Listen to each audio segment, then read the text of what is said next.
¿qué tal? Bienvenidos, les saluda Claudia Palacios. Comenzando la semana estamos con el nuevo presidente del Congreso, que por cierto es el presidente del Congreso más joven en la historia de Colombia. Les hablo de Óscar Mauricio Liscano. Bienvenido. Gracias, Pablo. Gracias, Claudia, perdón. Un saludo a todos los televidentes y muchas gracias, Claudia, por la invitación. Bueno, no, gracias por venir. Dicen algunos que este es el Congreso más importante que va a tener esta época de la historia de Colombia, o al menos la legislatura más importante del actual Congreso. ¿Usted cómo lo ve? Indudablemente va a ser la legislatura más trascendental de la historia de Colombia. Yo diría que de la historia republicana, podría ser, yo diría, la fundación de la Tercera República en Colombia. ¿Por qué? Porque es una legislatura donde se van a sentar las bases de la paz. Vamos a tener que blindar los acuerdos jurídicos, implementar todos los acuerdos que se hagan en La Habana. Tenemos además que aprobar la reforma tributaria, el presupuesto general de la Nación, el presupuesto bianual de regalías y además de eso elegir 5 magistrados de la Corte Constitucional, el Procurador General de la Nación, y todo eso casi que digamos en 6 meses. Entonces va a ser una legislatura donde tendremos un gran compromiso fundamentalmente con la paz, porque vamos a recibir, anuncia el gobierno, pues una gran batería de proyectos, un poco más de 20, y actos legislativos que van a modificar la Constitución. Realmente vamos a diseñar un nuevo país en este año y el Congreso obviamente es protagonista. Por eso el presidente Santos dijo, este es el año del posconflicto. Usted habla de 20 iniciativas que va a presentar el gobierno, pero en total pues, estamos hablando, según lo que he leído en varias partes, como de unas 50 iniciativas. Y uno dice, bueno, ¿cómo va a ser realmente el calendario cuando está clarísimo que todo lo que tiene que ver con paz tiene que quedar antes de la presentación de la reforma tributaria, porque es inconveniente para el gobierno discutir las dos cosas al mismo tiempo, y la reforma tributaria también necesita un tiempito, o sea, no se puede meter por allá en noviembre. Pues sí. Entonces, ¿cómo va a ser el calendario? Sí, las reformas van como en 3 carriles. Un primer carril, que son las facultades que ya le entregamos al presidente, él obviamente las utilizará. Un segundo carril, que son las leyes que se van a presentar para implementar los acuerdos y blindarlos jurídicamente. Y un tercer carril, que es los actos legislativos que van a modificar la Constitución. Todo eso, digamos, es como un primer bloque. Muchos de ellos se presentarán después de que se apruebe el plebiscito. Es lo que ha anunciado el gobierno. Una vez aprobado el plebiscito, se presentarán ese bloque de leyes. Pero paralelamente, vamos a ir trabajando en la construcción de las mismas, mientras se dé el plebiscito, antes de presentarlas, con unas comisiones que vamos a hacer dentro del Congreso. Eso fue lo que hablé con el señor presidente la semana pasada. Y una vez se presenten ese bloque de leyes, en octubre, también se va a presentar la reforma tributaria.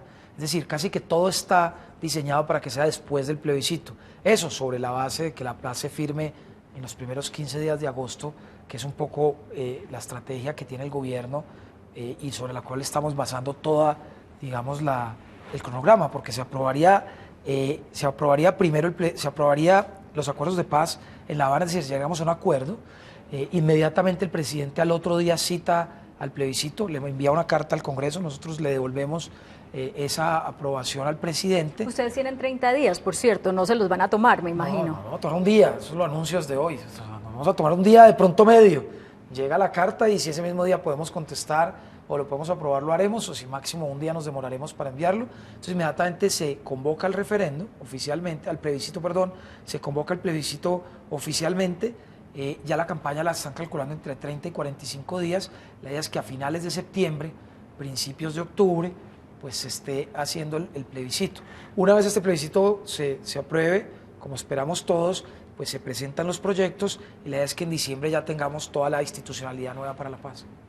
Cuando el presidente les manda a ustedes la carta, ¿se las manda ya con la pregunta?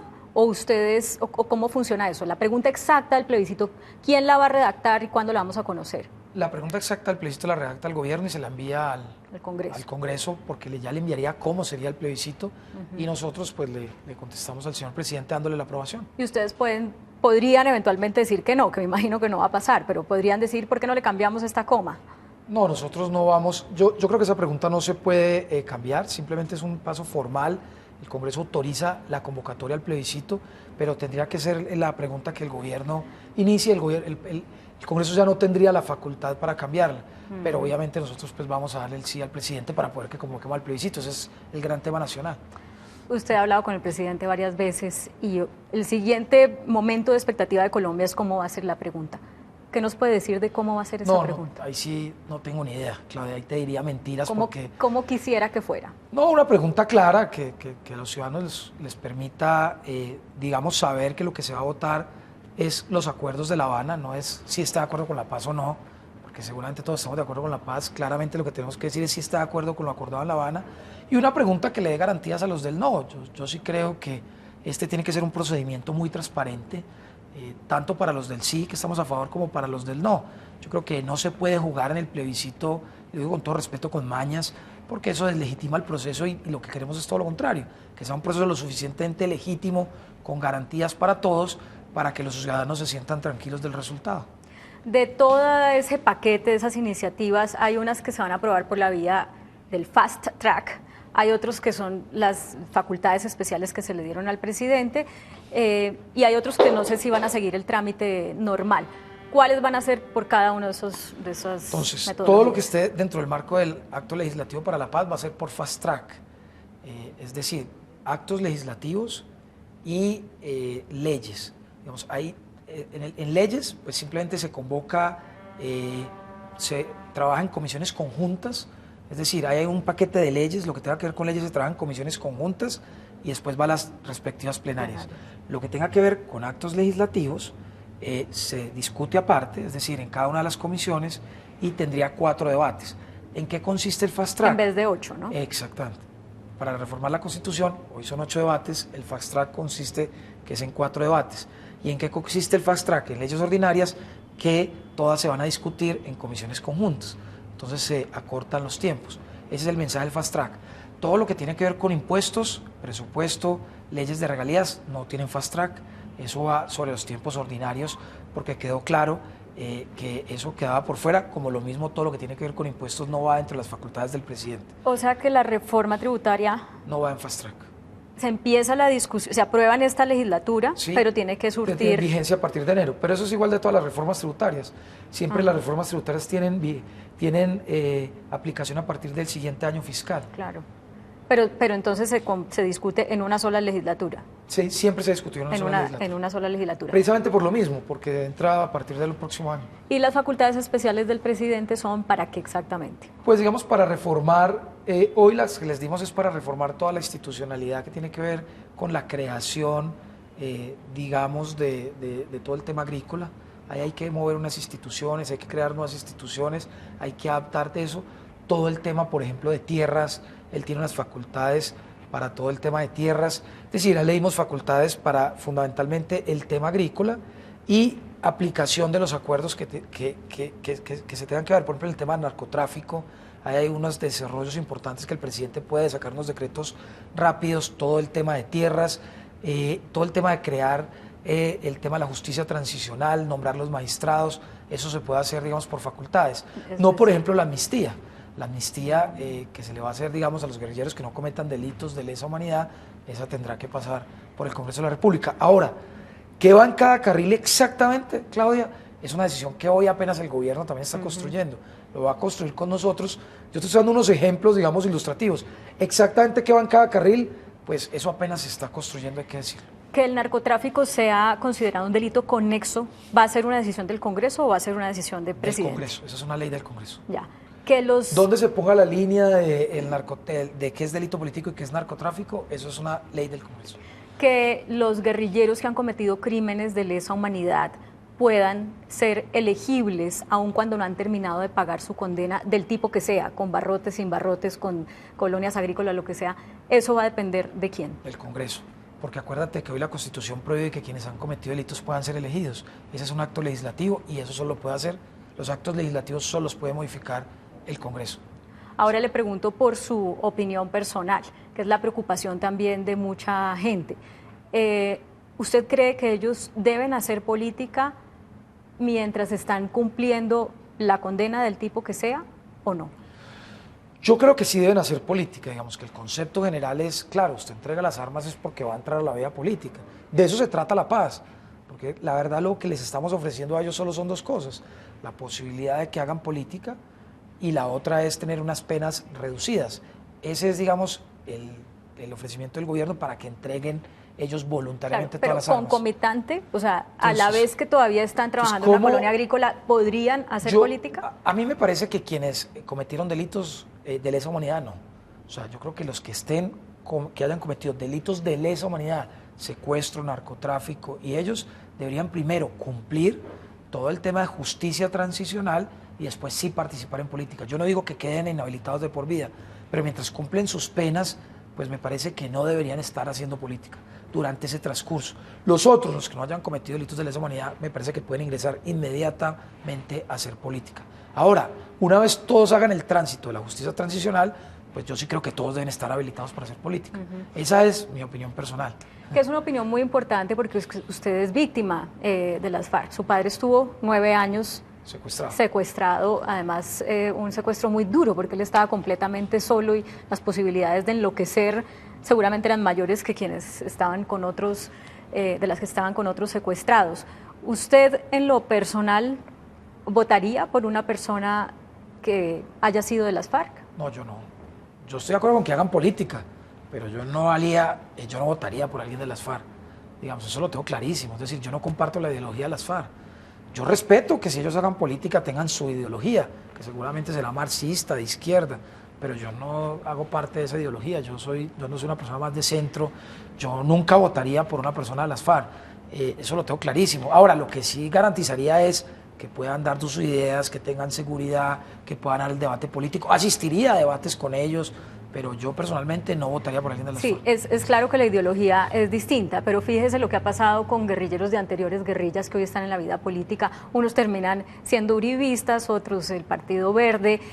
¿Usted estaría dispuesto a que en su partido participen miembros de las FARC, del secretariado, de las bases? Si comparten nuestra ideología y participaron en todo el tema de justicia transicional, no tendría ningún problema, pero tendría que ser personas que compartan nuestra ideología. Es decir, un ex militante de las FARC que cumpla todo su proceso de justicia transicional, yo no tendría problema que se milite en nuestro partido en la medida que comparta nuestra ideología. Yo, por ejemplo, por Petro no votaría, lo digo sinceramente, así esté hoy en la legalidad, pues yo no comparto la ideología, por ejemplo, de Petro. Entonces, claramente, si hay una persona que comparte nuestra ideología, sí, pero lo que yo veo hoy de las FARC con su ideología, por su visión del país, yo personalmente por ellos no votaría, les daríamos todas las garantías para que participen.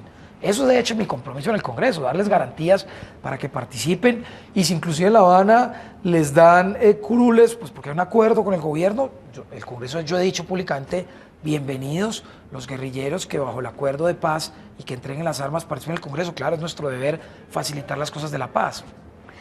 A eso apunta mi siguiente pregunta, porque se está hablando de que se les permite la participación en política, pero que si no logran al menos 5 curules, entonces se les regalan las que no logren. Es decir, si logran 3, pero se les van a dar 5, entonces se les regalan 2.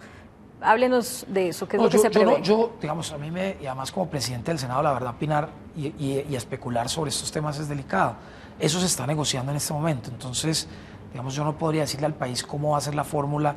Yo esperaría que sean los negociadores los que le informen al país. La información que yo tengo es que eso es lo que se está discutiendo en estos momentos precisamente. Entonces sería irresponsable para mí, pues además... ¿Su preferencia cuál sería? No, mi preferencia es que sea un tema que sean los que no hayan cometido delitos de lesa humanidad, dos, que sea algo proporcional, es decir, uno no podría tener más guerrilleros que miembros del Partido Verde, por ejemplo, algo así, o del Polo Democrático, que llevan toda la vida en la legalidad, tienen 6 o 7 senadores y de un momento a otro llega un partido nuevo acordado con 10 senadores. Yo creo que tiene que ser proporcional a los partidos minoritarios que inclusive han sido de izquierda. Cómo funcione y cuándo entran, pues eso sí yo se lo daría a los negociadores. Ya. Es muy interesante, me ha dado vueltas en la cabeza en estos días. ¿Qué pasa por su cabeza si a usted le toca ya compartir recinto con miembros de las FARC? Su padre, que estuvo secuestrado, escribió una tesis que se llama La tematización del dolor, y uno de sus postulados es que para poder perdonar no hay que olvidar, porque con las heridas abiertas se perdona más fácil. Es casi algo como en contravía de lo que dicen muchas otras víctimas. Cuando usted iba a ser nombrado presidente del Congreso, se sentó a hablar con su papá sobre estos temas. ¿Qué le compartió? ¿Qué le dijo? ¿Qué le sirvió de todo lo que le dijo? No, nosotros, y tú lo sabes, además que escribiste un libro, además muy bonito. Yo diría que con las frases que son, lo incluí en el discurso del 20 de julio para que sepas que cuando uno habla del perdón hay que perdonar lo imperdonable, un poco lo que tú has dicho. Nosotros como familia hace mucho tiempo, no ahora porque sea candidato a la presidencia o porque fui candidato a la presidencia del Senado, sea presidente del Senado, o porque incluso estemos en un proceso de paz. Nosotros desde hace varios años iniciamos familiarmente un proceso de perdón, que entre otras cosas lo lideró mi padre, que fue realmente la víctima. Él hace mucho tiempo nos dijo, yo estoy en este tema de perdonar, se metió a estudiar filosofía a la Universidad de Caldas, su tesis fue El perdón duerme en las palabras. Entonces, en ese orden de ideas, pues nosotros como familia entendimos que el no perdonar hubiera sido seguir atados al secuestro, es decir, si no hubiéramos seguir atados a las cadenas del secuestro. El perdón, indudablemente, como tú lo sabes, que eres experto y escribiste un libro sobre eso, es liberador. O sea, uno el perdón realmente lo vuelve ligero de equipaje. Creo además que el perdón es una virtud para crear sociedades nuevas. O sea, si uno quiere avanzar como sociedad, pues tiene que perdonar. Y finalmente algo muy lindo que tú has dicho, y es el perdón uno tiene que perdonar lo imperdonable. No es que uno le diera un bobo y entonces uno contesta, ay, si yo te perdono. Pues eso realmente no es un perdón profundo. Uno debe perdonar lo que realmente siente, que cree que no es capaz de perdonar, y algo muy grave que le hicieron a uno. Inclusive en el caso de nosotros, pues el secuestro de mi mismo padre y de mi hermano. Yo tuve 2 secuestrados. Entonces yo lo dije en el discurso del 20 de julio, que lo había repetido ya en un evento de reconciliación que habíamos hecho, nosotros como familia, y yo personalmente perdono a las FARC, pero además yo creo que lo que tú has escrito y lo que se ha hablado, el perdón no puede ser solo entre víctima y victimario, tiene que ser entre familias. Es que el gran indicador hoy de violencia no es de las FARC, no es de las BACRIM, es de violencia intrafamiliar. O sea, las peleas entre familias, el esposo que mata a la esposa o la esposa que manda a matar al esposo, que lo hemos visto, o que el novio que apuñala a la novia, ahí es donde está el mayor indicador de violencia hoy. Y yo diría que la reconciliación y el perdón pueden ser una base. Por eso yo he dicho, vamos a impulsar mucho este Senado el tema de la reconciliación y el perdón desde nuestro ejemplo. En ese orden de ideas, y habiendo sido Álvaro Uribe su padrino de matrimonio, y habiendo dicho usted en su discurso que espera lograr consensos entre los diferentes partidos políticos, ¿qué espera lograr del senador Uribe y del Centro Democrático en pro de esta idea de la reconciliación y el posconflicto? Yo espero que busquemos unos puntos sobre lo fundamental. Además, se lo he dicho, invité esta semana al presidente Uribe a tomarme un café, estuve con él, nos encontramos en un evento el sábado en Támesis, Antioquia, en el encuentro de dirigentes del sureste antioqueño, y le manifesté esto. Yo espero que se puedan lograr unos acuerdos inclusive sobre varios temas, por ejemplo, relaciones internacionales. O sea, nosotros tenemos que tener un frente común frente al tema de Nicaragua, frente al tema de San Andrés. Tenemos que tener un acuerdo frente al manejo económico. Yo creo que no hay mucha distancia entre la visión que tiene Álvaro Uribe y el presidente Santos, por ejemplo, frente a darle confianza a la inversión. Los dos han tenido esa misma política económica de abrir las puertas a la inversión, los dos en eso tienen una visión muy... Entonces, ahí se pueden lograr acuerdos inclusive para la misma reforma tributaria. Y yo esperaría más allá, que sería, digamos, ya el objetivo final, es que dentro del acuerdo de paz, una vez se firme y una vez se vote el plebiscito, porque en el plebiscito no va a haber acuerdo, hay 2 visiones muy respetables del país, pues si el Centro Democrático decide votar no o ir a la abstención, es totalmente respetable y les daremos todas las garantías, y quienes queremos ir al sí, ahí no va a haber acuerdo, porque además de eso se trata la democracia, que haya sí o no, eso es lo que nos tiene felices. Pero una vez se vote el plebiscito, donde haya, digamos, ya un contundente manifestación del pueblo colombiano, yo creo que después de eso hay que actuar responsablemente. El que pierda o el que gane va a tener que actuar con generosidad frente a la contraparte para decirle, bueno, el pueblo colombiano quiere la paz. Bueno, pero entonces construyamos cuál paz, pongámonos de acuerdo en ese posconflicto. ¿Usted le dijo eso al presidente Uribe el sábado? Yo le dije eso al presidente Uribe hace 2 semanas, pero el sábado le dije que... No, pero yo no le puedo contestar lo que me dijo el presidente Uribe, porque además eso sería, pues... Pero ¿tenemos que ser pesimistas o optimistas sobre... Yo veo hoy al presidente Uribe, pues en términos de paz, lo diría pesimista, pues por decirlo así. Lo veo a él un poco, pues lo veo en su posición política. Pues digamos que si queremos generar consensos, pues no me corresponde a mí interpretarlo. Pero yo creo que todo en la vida tiene un procedimiento y tiene un proceso. Hay que hacer ofensivas de cordialidad y hay que empezar a abrir espacios, pero digamos que frente al plebiscito, pues claramente van a haber 2 posiciones. En eso hay que anunciar al país. Yo no veo hoy un consenso, pero además buenísimo que no lo haya, porque lo que queremos es que la gente conozca dos posiciones y que vote. ¿Qué tal que todos estuviéramos pensando lo mismo hoy? Pues no existiría democracia. Eso es lo otro que le quiero plantear, porque digamos que si una crítica ha tenido los congresos que han gobernado, que han legislado paralelamente con el presidente Santos, es la del unanimismo y la de la mermelada y la de que se hacen los de la vista gorda con muchas cosas de este gobierno, porque el gobierno ha ofrecido mucha mermelada a cambio de la paz. ¿Qué garantías da usted para quienes piensan así? No todas. Lo primero que te tengo que decir es que, mira, frente a la paz, yo siento la gente realmente convencida. Ese es un cuento, pues el cuento de la mermelada, en ese caso, por lo menos no aplica, porque lo digo con toda sinceridad. Es decir, es que los partidos, esa es su base. Usted le pregunta a muchos de los senadores, por ejemplo, la U, su bandera es la paz, presentamos el plebiscito por la paz, el marco jurídico para la paz, en su momento otra ley de paz muy importante que radicamos al principio del gobierno del presidente Santos, que fue la que permitió la de los diálogos. Es decir, nosotros hemos sido, esa ha sido una bandera del partido, pero además usted le pregunta al Partido Liberal, yo creo que Serpa y el Partido Liberal lleva ¿cuántos años hablando de paz? Yo creo que Serpa, desde que fue candidato presidencial, habla de paz. Si usted le pregunta a los del Polo o a los del Partido Verde, han hablado de paz. Si tú le preguntas al Partido Conservador, ¿quiénes han hecho los procesos de paz en Colombia?